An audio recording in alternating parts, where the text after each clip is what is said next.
What a beautiful bike! In this video, I'm going to show you how to assemble the Velotric Nomad 1. Stay tuned. Well, it's here, and let's go ahead and get this thing assembled. It's my Velotric step-through fat tire e-bike. And there are a few tricks about assembly that I want to share with you. And the first is how to properly unpack this. The first thing you want to do is remove all the loose components. You have the toolkit here, and then various pieces of foam. Everything else is tied together with zip ties. Now what you don't want to do is try and lift this straight up out of the box. Let me show you the trick. What you want to do is get a box cutter, and you want to cut it on both sides and then fold this down. And there it is.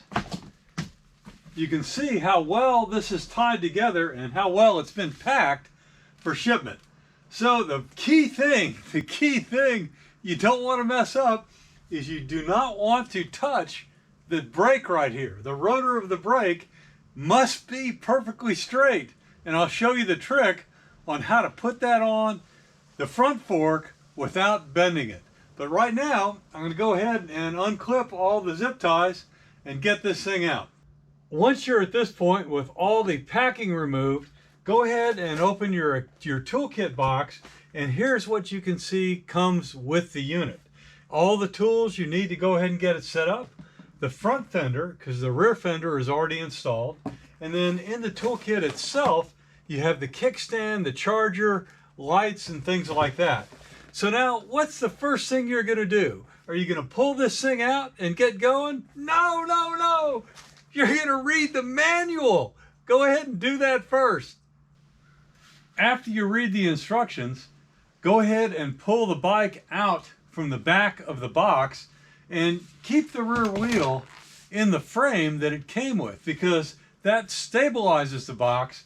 Because the first thing I want to do is put on the handlebars, because I don't want to put on the front wheel and have to juggle the weight of the bike and gently make sure that that rotor doesn't get bent as I put it between the brake pads.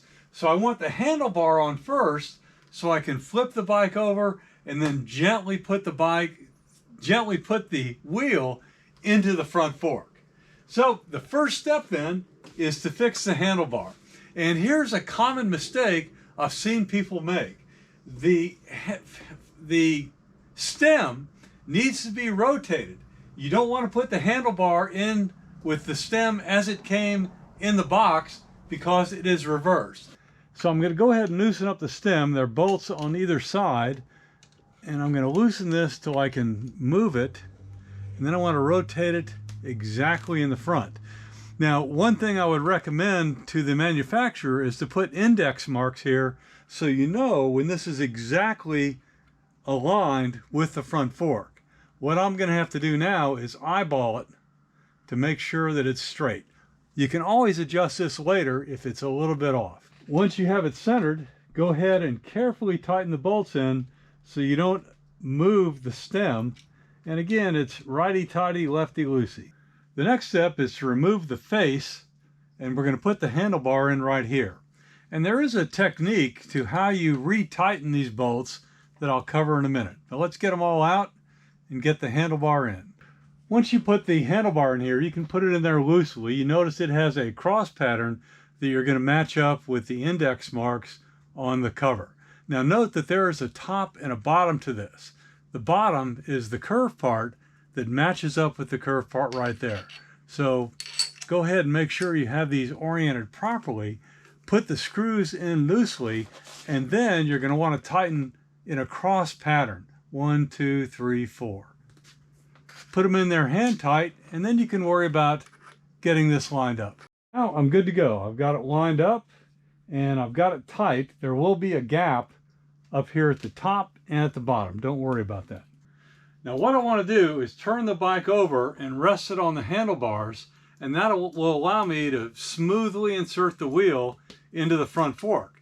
Now this battery probably weighs about 10 pounds, so grab the key, which is attached up here with a zip tie, and remove the battery.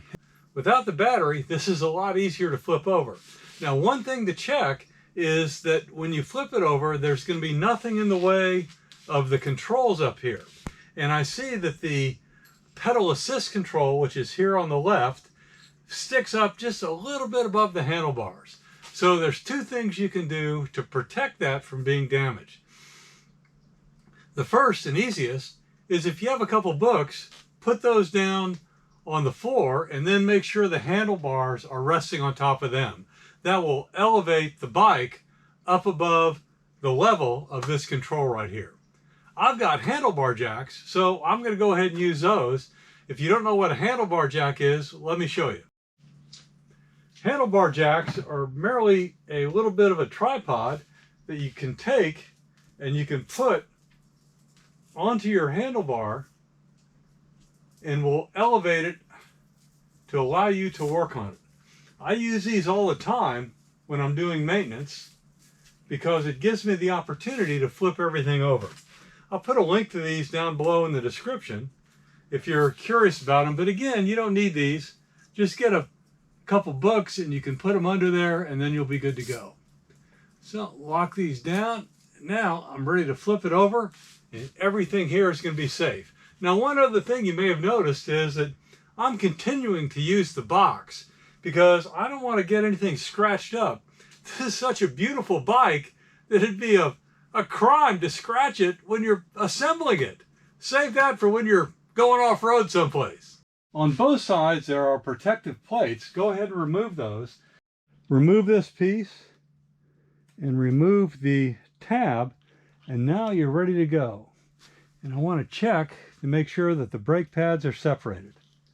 Now it's time for the wheel to go on, and this is why you want to put it upside down, because now you can gently put it in there and make sure that the rotor is totally protected.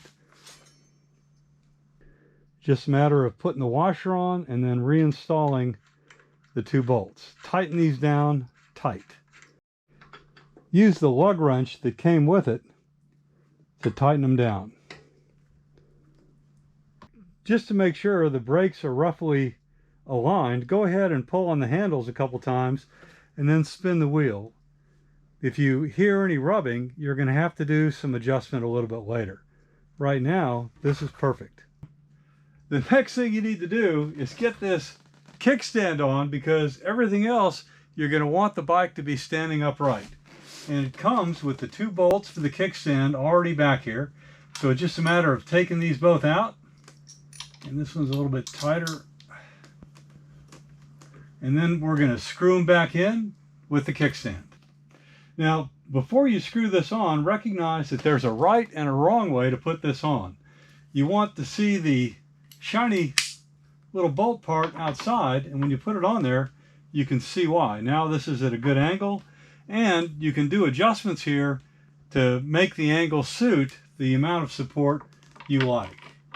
So now it's just a matter of screwing these back in, and I can stand the bike up and finish the installation of the head unit, headlights, and the fender. Next, it's time to install the head unit, the controller, and you take these two screws out and then clip it on either side of the stem. Now I'll just rescrew these in, and then we connect up these two connectors, and you can't screw them up because they're color coded. Use the same Allen key to tighten down the sides so it doesn't flop around. They do give you a wire wrap, and I recommend you use that around the wires that come out of your head unit. Keep these all nice and organized. Next, we're going to go ahead and put the pedals on, and they're all marked right or left. And we need to do this because to put the light on, we need to go ahead and get the seat posts adjusted to our preferred riding height. And if you're ever confused about which way you install these, they marked right here that for the left, I've got to turn to the left. You can take these stickers off if you want. Next, it's time to put the rear light on. Note that this light has to be manually turned on. It's not connected to your brakes. And if you just screw it on, it's loose. But in the toolkit, there's this small piece of insulation. It's just a matter of putting it in behind the ring, and then you slide it up just under the seat post, hold it up, and then you can screw it tight. There we go, nice and tight. That's not going anywhere. Next, let's go ahead and put the front fender on, and at the same time, since it goes up here attached to this same screw, you may as well go ahead and put the front light on. The top part goes there, and the two wings go on bolts that are on the two forks. Note that the fender goes in front and the light goes in back. Now I'm just going to screw them back together. Then I hook the light up red to red to this connector right here. And the wings attach right here.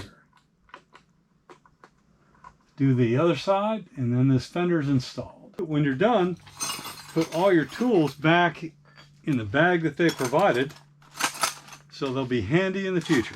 Now for the last step, let's make sure everything works. And it looks like I do have power. I'm done! It's fully assembled. So why don't I go out and take it for a test ride? No. I need to read the entire user guide first. So I'll do the test ride and the feature review in my next video. I hope this was informative for you. It was all pretty easy once you just thought through the process. Any comments? Anything I could do better, make it easier? Throw it down below. Thanks.